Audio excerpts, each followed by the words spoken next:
Les filles sont pas très bonnes en maths, du coup, faut pas que ce soit une femme qui préside la commission des finances, ou alors les femmes sont très dévouées et pensent aux autres, donc ce serait quand même bien qu'elles soient aux affaires familiales.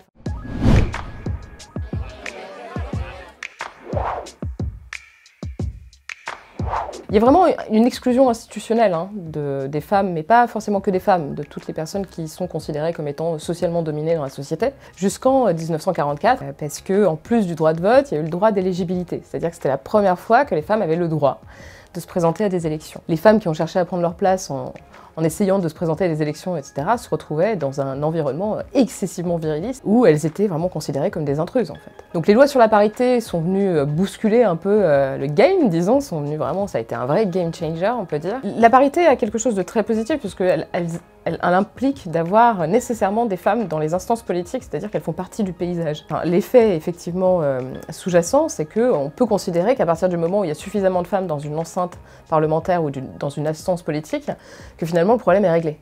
Et donc il y a une nécessité en fait d'aller au-delà de cette parité de façade. Donc très difficile effectivement de se faire une place dans ce monde d'hommes, qui a été codifié aussi par les hommes et pour les hommes en fait. De manière générale, les médias et le monde politique étaient particulièrement intransigeants face à une femme qui pourrait commettre ce qu'on pourrait considérer comme une erreur. Et je prends l'exemple de Sandrine Rousseau qui a dénoncé le fait que la campagne de Yannick Jadot n'était pas incroyable. Elle a été sortie de son conseil politique en l'espace de 2 heures. Et on peut réfléchir à plein d'autres exemples. Je prends Fillon par exemple en 2017 qui était quand même mis en cause dans des affaires, d'emplois fictifs, etc. Mais il est resté au parti jusqu'à la fin. J'ai fait toute une partie du livre qui est consacrée à l'engagement.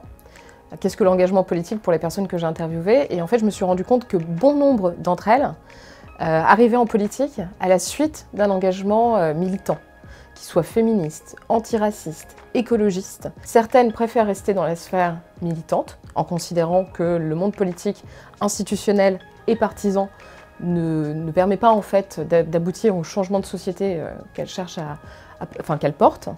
D'autres se disent il faut investir aussi les instances de pouvoir, il faut qu'on mette nos corps dans ces institutions. Alice Coffin, tu vois, c'est un très bon exemple, qui dit non, il faut qu'on prenne le pouvoir, il faut qu'on renverse le pouvoir de l'intérieur. C'est des attaques pour certaines que j'ai retrouvées dans l'hémicycle du Conseil de Paris. C'est-à-dire qu'il y a des gens, dans les élus, dans mes confrères, consoeurs, qui disaient exactement ça, qui criaient faites la terre et il faut l'interner. Je pense que c'est que comme ça qu'on arrivera à faire vraiment bouger les lignes. Souvent on dit à une femme, écoute, si tu veux un peu te fondre dans la masse, ce serait bien que tu fasses tailleur pantalon et puis des couleurs un peu foncées, comme ça au moins, voilà, tu prends pas trop de risques. On se souvient quand même de Cécile Duflot qui monte à la tribune avec une robe, alors qu'à l'époque elle se posait la question de savoir est-ce qu'elle est trop courte, est-ce qu'elle est trop longue, qu'elle avait pris un peu en dessous du genou en se disant bon quand même ça va passer, et qui se fait siffler, enfin... Monsieur le Président. Allez, écoutez!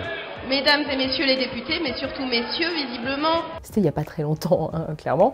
Donc pour éviter peut-être ce type de comportement, il y a beaucoup de femmes qui décident d'embrasser un peu aussi les codes vestimentaires du monde politique, qui sont de base des codes vestimentaires plutôt masculins.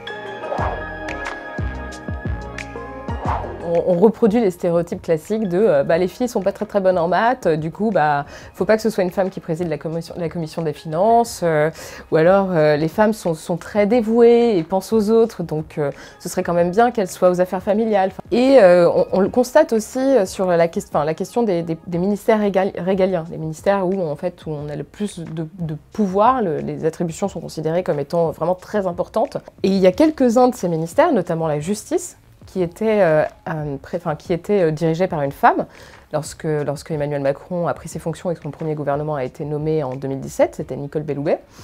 Remaniement de juillet 2020, c'est un homme qui prend sa place. À ce moment-là, on était dans une crise sanitaire, un moment très important pour le ministre des Solidarités et de la Santé, qui était Agnès Buzyn à l'époque. On l'a envoyée au casse-pipe à la mairie de Paris et elle a été remplacée par Olivier Véran. Tu vois, quand je disais parité de façade et parité de réel, ça c'est un très bon exemple. T'as les femmes qui décident pour une raison X ou Y, il y a tort ou à raison d'ailleurs, d'embrasser les codes virilistes, les codes du pouvoir, et d'autres qui refusent ça. Donc c'est pas tant femme-homme, c'est plus viriliste ou pas viriliste en réalité. Marine Le Pen a embrassé les codes virilistes de l'exercice du pouvoir, donc elle hérite d'un parti où les codes virilistes sont très ancrés.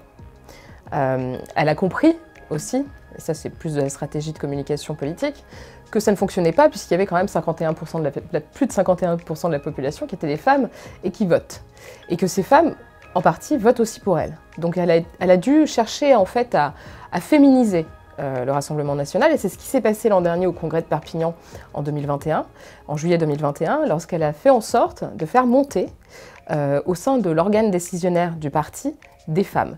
Ce qui fait qu'aujourd'hui, dans l'appareil décisionnaire du Rassemblement national, tu as 40% de femmes, alors qu'elles étaient que 28% à se présenter pour cette élection. Je ne serais pas surprise que ce soit quand même plus de la stratégie politique qu'un engagement personnel très profond.